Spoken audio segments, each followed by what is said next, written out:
Hello friends, welcome back to my channel. তো বন্ধুরা, এখন আমরা কথা বলবো জাটের ট্রেলারটা নিয়ে। সানি পাজির আপকামিং রিলিজ 10th এপ্রিল সিনেমাটা মুক্তি পেতে চলেছে, আর বেশি দিন বাকিও নেই।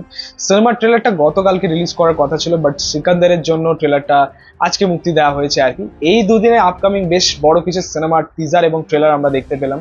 কেসারি চ্যাপ্টার 2 এর টিজারও এসে গেছে, গতকালকে সিকান্দারের ট্রেলার এসে গেছে, তার রিভিউ করে দিয়েছি, অবশ্যই চ্যানেলে গিয়ে চেক আউট করবে।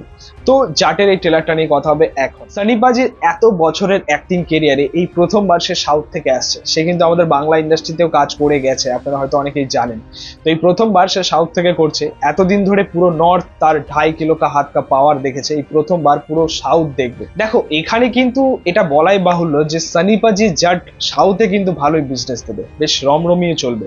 তার কারণ সানি পাজি এমন ধরনের অ্যাক্টার, সে তার প্রথমত হেটার সংখ্যাও কম রয়েছে, এবং সে যে টাইপের সিনেমা করে এসছে বেশিরভাগই দেশভক্তি টাইপের। তো যে কারণে তার হেটার সংখ্যা তো অবশ্যই রয়েছে, কিন্তু সেটা পাকিস্তানে। বাট আমাদের অল ওভার ইন্ডিয়া জুড়ে তার হিউজ ফ্যান ফলোইং রয়েছে, সেটা হয়তো আপনারা জানেন। নর্থে তো আছেই এবং সাউথেও রয়েছে, যার কারণে এই সিনেমাটা জাট সাউথেও কিন্তু রমরমিয়ে চলবে, এটা বলাই বাহুল্য। এবার আমরা কথা বলি জাটের ট্রেলারটা নিয়ে। ভাই সিরিয়াসলি এটাকে বলে ট্রেলার, এক কথায় মারাত্মক, কম্প্যাক্ট, এন্টারটেনিং এবং পাওয়ারফুল একটা ট্রেলার। গতকালকে আমরা কথা বলেছিলাম সিকান্দারের ট্রেলারটা নিয়ে, সেখানে আমার বেশ কিছু খামতি লেগেছিল। ট্রেলারটা আমার খুব একটা ক্যাচি লাগেনি, সেটা বলেছি বলে অনেকেরই খারাপ লেগেছে, বাট যেটা অনেস্ট সেটা অনেস্ট। সত্যি বলতে জাটের এই ট্রেলারটার দুর্ধর্ষ মেকিং হয়েছে, খুবই ফাস্ট, খুবই স্টাইলিশ, দেখে মজা এসে গেল আর কি এই ট্রেলারটা। পাশাপাশি ব্যাকগ্রাউন্ড স্কোরের কাজ, কালার গ্রেডিং এর কাজ, লুক অ্যান্ড ফিলটা খুব ভালো লেগেছে। এবং সব থেকে যেটা বেশি ভালো লাগলো এই ট্রেলারটার মধ্যে, সেটা হচ্ছে ক্যারেক্টারগুলো ইন্ট্রো দারুণ ভাবে দেওয়া হয়েছে। প্রত্যেকটা ক্যারেক্টার, এখানে রণদীপ হুডা বলো, এখানে বিনীত সিং এর বলো, বা আমাদের সানি পাজির বলো, প্রত্যেকটা ক্যারেক্টার ইন্ট্রোডিউস আমার দারুণ লেগেছে। তার পাশাপাশি কিছু ক্যাচি পাওয়ারফুল ডায়লগ আমরা পেলাম। আমরা টিজারটার মধ্যেও একটা ডায়লগ পেয়েছিলাম, যেখানে জট হু মে সর কাটনে কে বাদ ভি হাত হাতিয়ার নেই ছোড়তা, এরকম একটা ডায়লগ পেয়েছিলাম। এই ট্রেলারটার মধ্যেও সেরকম কিছু ডায়লগ আমরা পেলাম।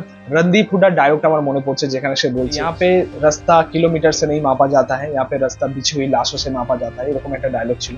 তারপর सनी पाजी যে ডায়লগটা, ভাই 2.5 किलो का हाथ का पावर पूरा नॉर्थ देख चुका है, अभी साउथ देखेगा। তো এই ডায়লগগুলো সত্যি মানে খুবই ক্যাচি লাগে এবং স্ট্রং লাগে, শুনতে বারবার ইচ্ছে করে আর কি। এবং অ্যাকশন ভিজুয়াল গুলো কিন্তু দুর্ধর্ষ লাগলো, সিনেমার পর্দায় অন্যরকম একটা এক্সপিরিয়েন্স দেবে, এটা ডেফিনেটলি শিওর। দেখো, সিনেমার গল্পটা কিন্তু খুব একটা বেশি কিছু রিভিল করে দেওয়া হয়নি, তবে যেটা বোঝা গেল, এখানে রণদীপ হুডার যে ক্যারেক্টারটা রানা তুঙ্গা, তার নিজস্ব একটা এম্পায়ার রয়েছে, যেখানে সে সাধারণ মানুষের উপর অত্যাচার চালায়, নিজস্ব কিছু ক্রাইম করে বেড়ায়।